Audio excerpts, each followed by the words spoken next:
Hey everyone, welcome to another Stukent Expert Session. My name is Sean Dalton, and today we have Randy Pennington from Pennington Group, and he's going to teach us how changing a company's culture will change its results. Randy is the owner of Pennington Group and helps companies, associations, government agencies, and universities deliver positive results within their organizations. He is the author of 3 books, including Make Change Work, which was named the top general business book in 2013 by USA Book News. We're really excited about what he has to say to us today, so without further ado, Randy, take it away. Thank you, Sean, for that introduction. I appreciate it very much. For those of you who are joining us, my name is Randy Pennington, and I'm the president of a small boutique consulting company called the Pennington Performance Group. And I've been working pretty in the area of organizational culture and change for well over 25 years. And so today we're going to cover a lot of information very quickly under that notion of that when you change your culture, you change your results. So to set this up, let me just start with this. There's a premise that the movie and television industry know, and it's based on everything that they do comes from this, and that is you have to buy the premise before you buy the bit. Now, in television, what that means is if you watch the Seinfeld show reruns, then you have to buy the premise that there is a show about nothing.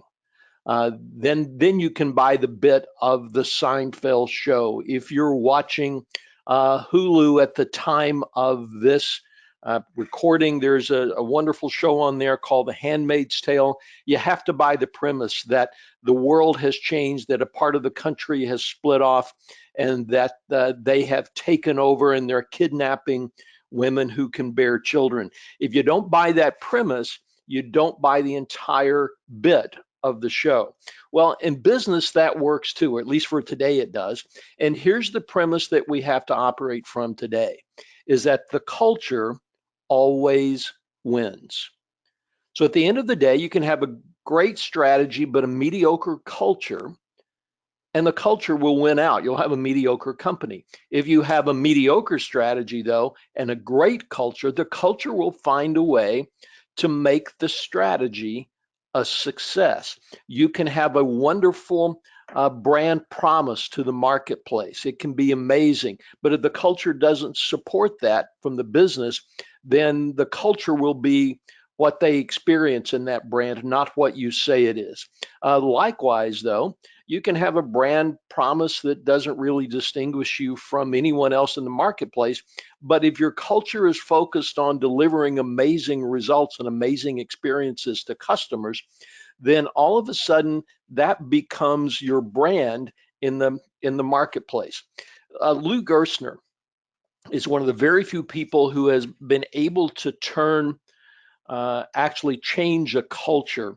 And Lou Gerstner did a turnaround a few years back of IBM. And here's what Gerstner had to say to put this in context.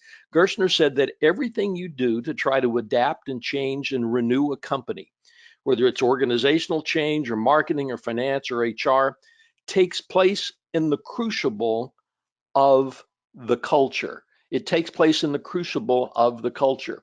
I want to go back to a slide for just a second, and we're going to go back so you can pick up Gerstner's comment very quickly.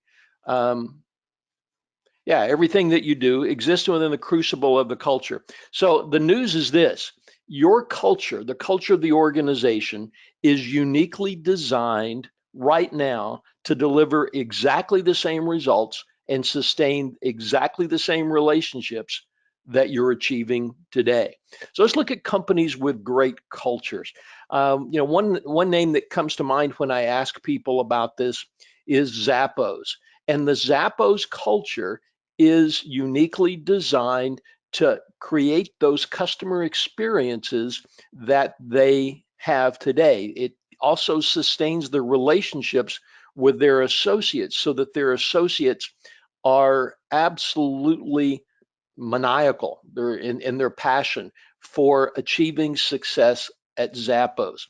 So every great company has a wonderful culture that designed to help them achieve results in relationships. And every bad company has a culture that's uniquely designed to deliver exactly the results and sustain exactly the relationships that they're achieving today. A few months back, Uber hit the news because the Uber CEO sort of went off on a driver and showed just how toxic that culture was. And guess what? That's the relationships that became the culture, that became the results that they were achieving, even though they've got a good brand promise. So that raises the question of, when we talk about culture, what are we really talking about? And here's my definition. It's the integrated patterns of human behavior. It's the way we all behave. That includes our thought, our speech, and our action. It's the mindset that we bring to it. It's the speech, the way we talk to each other, the way we talk to our customers, and also the actions that we do to fulfill that brand promise and to sustain our culture. One of the great companies historically, for example, that excels at amazing culture is Southwest Airlines. And one of the things that Southwest Airlines prides itself on, it's not just bags fly free, it's the fact that when a plane arrives at the gate, they can turn an airplane in 25 minutes on average, where all the other airlines take about twice that long.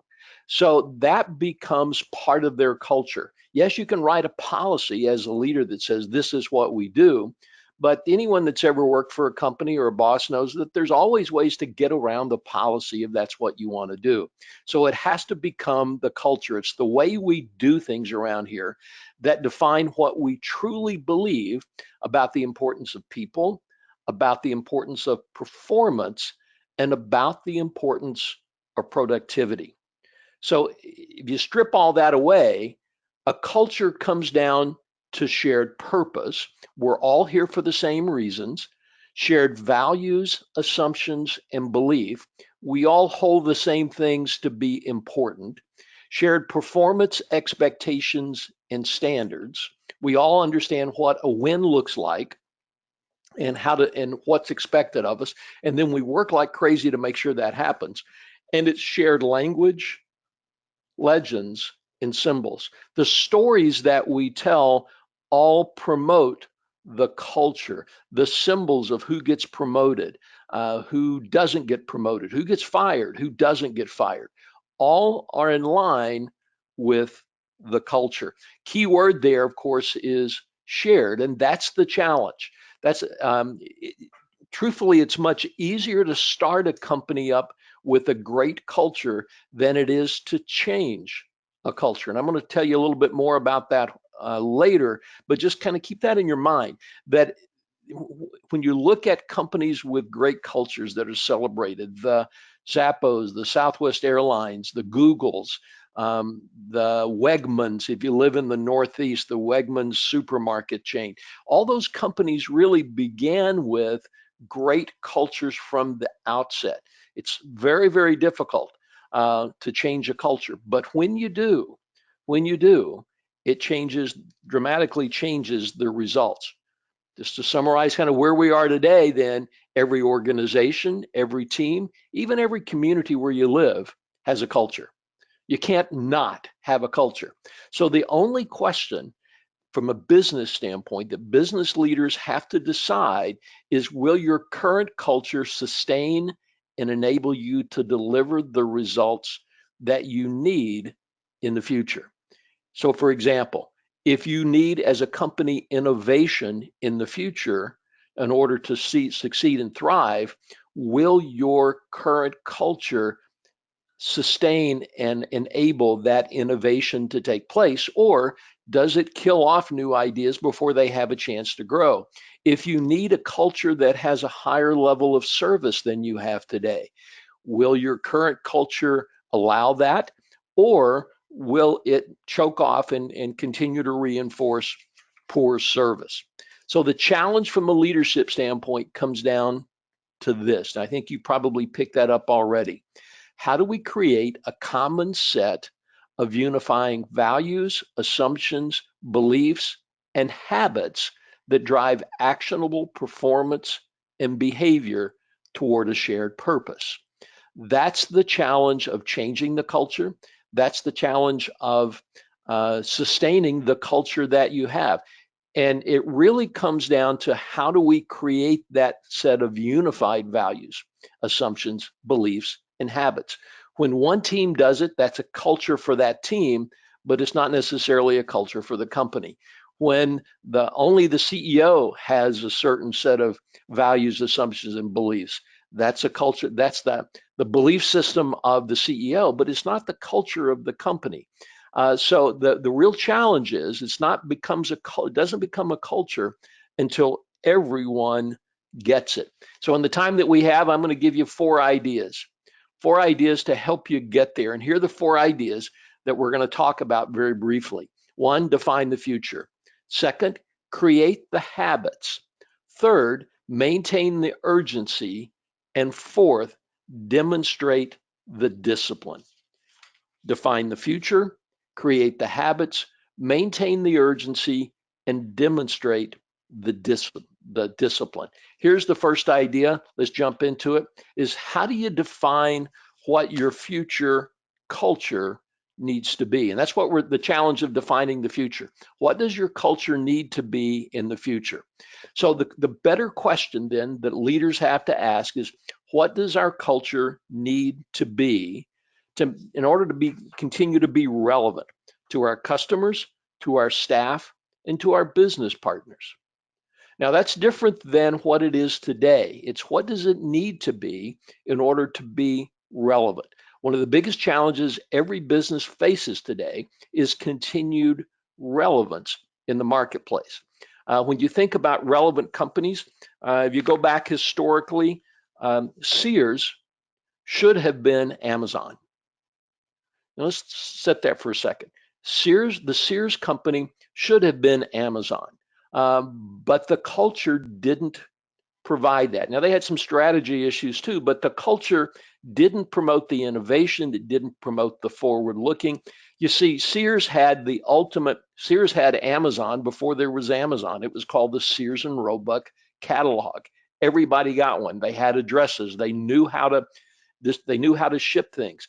They should have made that shift over and maintain relevance. Instead, they decided to continue to be a traditional brick and mortar retail company with marginal culture and marginal results and marginal performance.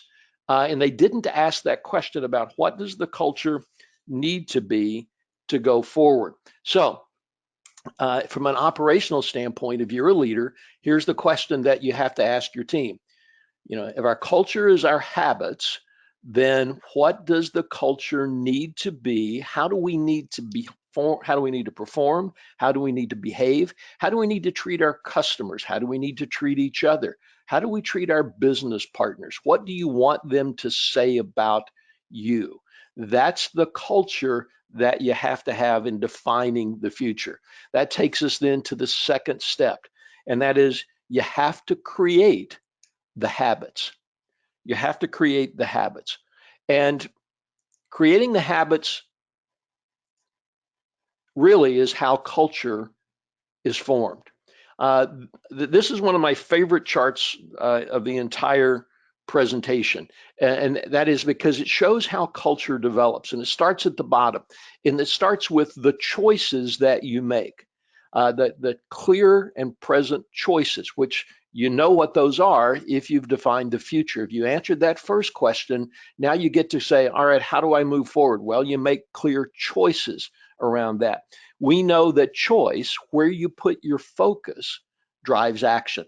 Now you learn that when you learn to drive an automobile. If you are of a certain age, you took a class in high school probably called driver's education. At least if you're here in the United States where I am, you took a class called driver's education. It was probably taught by your ninth grade football coach or something. But whoever taught you to drive told you your choice, where you put your focus drives action. When you look to the right or the left, the automobile actually goes to the right or the left. Your choice, focus, drives action. Now, action over time creates habits, and we're all habit-driven people. By the way, organizations are habit-driven as well. The habits, however, define our culture. Let's go through that again. Choice influences actions. Action repeated over time becomes habit. Habits define the culture. Now, here's where culture transformation breaks down. There's not a company around that, if you looked at their value system, says something like, we believe that our employees are worthless pieces of junk that should be treated poorly and tossed out. Nobody ever says that. On the other hand, there are a lot of companies that, if you ask how do they behave, how do they perform, they act that way.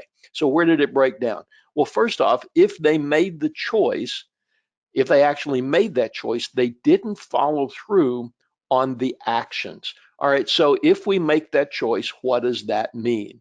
How do we actually act and behave to change that? What are the processes in place?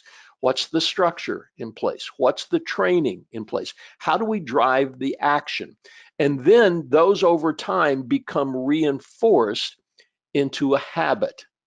Now, the question that I often ask groups in live presentations is, how long does it take to develop a new habit? Well, if you've read a lot of the popular research, it says that it takes for individuals 21 to 30 days to develop a new habit. That's not true. A lot of it depends on the habit. Some years ago, I read that eating dark chocolate was good for my heart. It didn't take me 21 days to develop that habit. It was an easy habit to fall into. On the other hand, there are other habits that take much longer to develop. Some of the research out of the UK suggests on a personal level, it can take up to a year to develop new habits. Here's what we found in organizations, that the actions have to be reinforced and sustained for up to 2 years and sometimes longer, 2 to 3 years, in order for them to become habits, because we're trying to overcome change. So just realize that this is not a 21 to 30 day process. This is a 2 to 3 year process, and which means as leaders, you can't simply just state the purpose and the goals and the values. Just putting them out there, just hanging them on a wall somewhere doesn't work. Leaders have to actively define and demonstrate what those look like in practice in order to create the environment for change to occur. So leaders paying attention to what they want to have happen and demonstrating that through their own performance is probably the single best thing you can do to create habits and change your culture to deliver better results. Now, even with that, we've identified 7 key imperatives that you have to create action around and then turn into habits. First one is, we've talked about, define the purpose, define the vision, define your values, define your current reality. Where are we related to that? Why do we really exist? Let's start with purpose. We know that the millennial generation will soon make up over half the workforce within the next 2 to 5 years. We also know that that generation right now is the largest single cohort in the workplace. And that group, more than any previous group, is purpose driven. They want to understand the purpose of why they are doing what they're doing and how it contributes to something more than just making a profit. So what's the purpose? What's the vision? What is it that we're trying to become?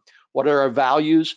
And then what are our current reality? You have to be very clear about identifying those. And then you have to create continual awareness. You create continual awareness through what you talk about at staff meetings. If the only thing that you talk about at staff meetings is what goes wrong, then people begin to realize that we're not really focused on rewarding and making people feel inclusive. If the only thing that you talk about in your staff meetings are customers, then people begin to realize that employees aren't important because we never talk about them. When new employees come on, we have to make sure that they learn how to be us, if you will. One of my clients a few years back is a university called Texas A&M University. And if you read anything about Texas A&M University, one of the things that you'll know is, like a lot of other universities, they have a really strong culture within the university system. And that, by the way, that starts, which goes back to continual awareness, on day one, because all the freshmen there go to something called fish camp, which is fish being the kind of old word for freshman. And here's what happens. At fish camp, they teach you how to do everything at the school, how to register, where all the buildings are. But the most important thing they teach you at A&M in fish camp is how to be an Aggie. And then they reinforce that all the time through continual awareness. They also cultivate the language. And by cultivating the language, it goes to, how do we treat each other? How do we talk to each other? One of the companies that I write about pretty often is a company called Sewell Automotive. And the Sewell Automotive companies have about 17 car dealerships. Their Lexus dealership is the #1 Lexus dealership in the country for service. And Carl Sewell, the owner of and chairman now of Sewell Lexus, told me that years ago, one of his employees came to him and said, Carl, we love working here and we love working for you, but we don't want to be employees.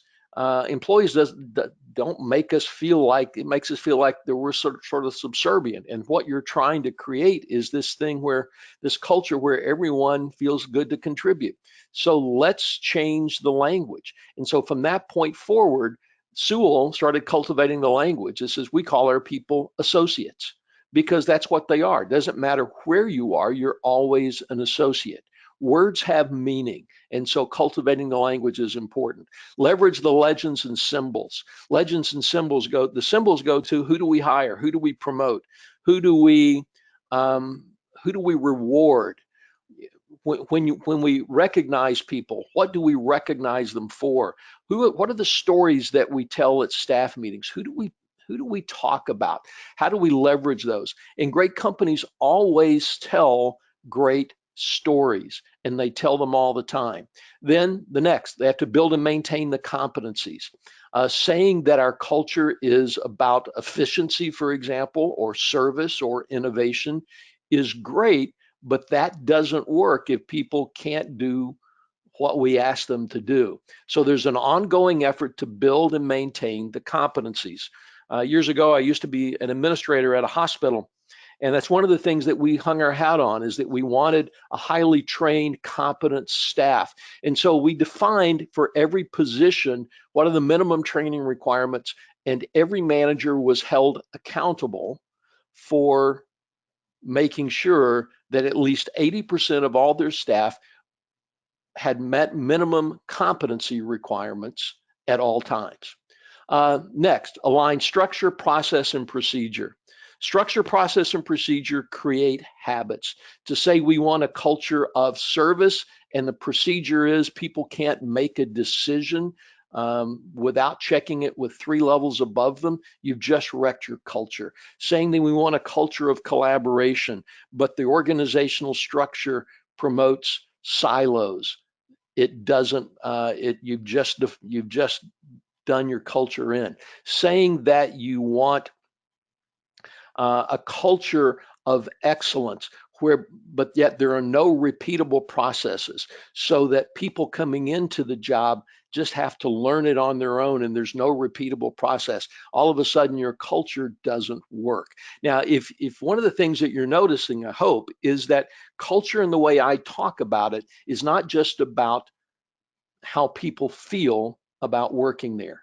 There are a lot of companies that have excellent cultures that don't have a culture of excellence. And when you think about it, a culture that's an excellent culture, a culture where people love to come to work, have a great time, are treated well, but the company delivers lousy results, well, that's not a business, that's a party.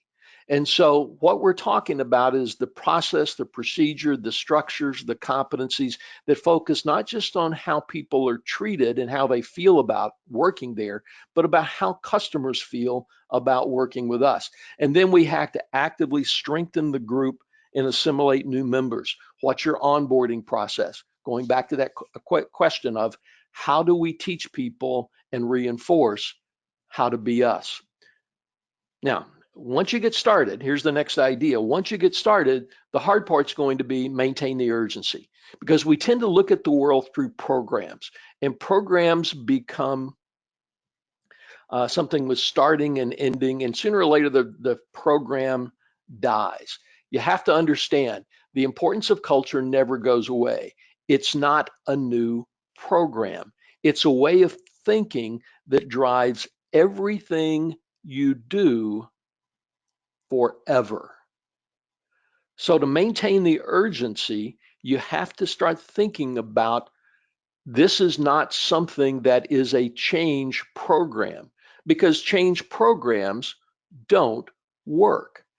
However, change culture is a way of thinking about the business forever. By the way, if you're thinking about change from a business standpoint, 80% of what leaders talk about, care about when trying to enlist support for change, what the folks at McKinsey have found is that 80% of what they care about and talk about doesn't really matter to about 80% of the workforce. So in other words, us talking about things that we want to have happen, a leader saying, I want this to happen because of this, doesn't mean that people will actually support it. So how do we get support for changing the culture and driving the urgency? Comes down to this. It's the truth about lasting change. And here's the truth. The ability to change is based on readiness. Intellectual understanding does not ensure emotional readiness. Intellectual understanding, knowing that we should do things differently, doesn't mean that we'll actually do anything. If we were in a live session right now, I would ask you, how many of you know you should eat healthier than you eat today? How many of you know you should exercise more than you exercise today? Lots of hands would go up. So it's not about intellectual understanding, it's about being readiness. So from a leadership standpoint, the way we change that is realize that people change for one of two reasons. Crisis pushes us to change, or opportunity pulls us to change. Now, when it comes to change, most of us wait on crisis. Truthfully, most people wait on crisis. Most people decide to get healthy when their doctor says either you get healthy or you're going to die in the next year. That's when we try. However, from a culture standpoint, and by the way, if you have a company in crisis, don't waste it. Don't waste it. Never waste a good crisis. Rahm Emanuel, the mayor of Chicago, said that when he was chief of staff for President Obama. He was not the first politician to ever say that.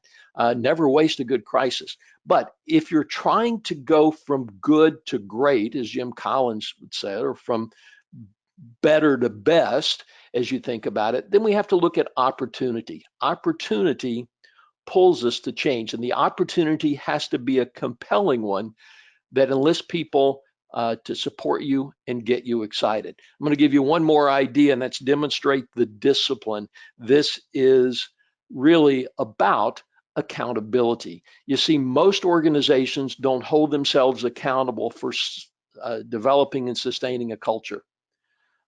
They just don't. You have to have a culture that just is absolutely 100% focused every day on the culture. So if you only talk about culture once a year when the employee survey comes out, I'm sorry, it's not going to work. You have to talk about culture all the time. When the great organizations that we see with culture spend time every single month, every single quarter talking about the culture, anywhere from 25 to 50% of their time is focused on how are we doing at working together. Now, if you work in a team, it's the same thing. A team can talk, every month, every quarter, periodically talk about how are we doing working together, maintaining the culture of the team, and then realize that results occur around this when we inspect what we expect. We have to hold people accountable. So here's the summary real quick. A compelling culture that delivers meaningful results. Compelling culture, one that people want to jump in and join on, delivers meaningful results. It's the thing that sets you apart in the marketplace. It's those results that make you the hero in the marketplace. That's the intangible that provides a sustainable competitive advantage in a world where products and services are viewed as interchangeable. And we know that's true. Customers today are less loyal and will change quicker than ever before. However, they will stay with us if we create this compelling experience that connects with them. And that is done through the culture. So it really comes now down to this. What will you do? What will you do if you're a team leader? What will you do? If you're my question to managers is, what will you do? What are the things that you need to do? Well, first off, go back and define the reality of where we are today. Define the future. Second, then focus on developing the habits. Remember, choice drives action. Action through those 7 imperatives creates habits. Habits over time define the culture. Then you have to enlist people to change. If you have a crisis, use it. If not, create this compelling opportunity. And then finally, you have to demonstrate the discipline by continuing to make it part of the conversation. This isn't something that you do once and it goes away. It's something that you do forever. So with that, I'm going to close off, say thank you for joining me today. If you want to follow me, I'm on Facebook, I'm on Twitter. You can catch me on LinkedIn. And if you are on Medium, check me out there. I also edit a wonderful new little publication on Medium called Aggressive Transformation, where you'll find all kinds of articles, not just from me, but from other thought leaders around the area of innovation, corporate culture, disruption, brand strategy. All those things will be there. Obviously, you can find me on the website or drop me an email if you have a question. Thanks again, Sean, for the opportunity. I hope this was useful, and we'll see you all soon.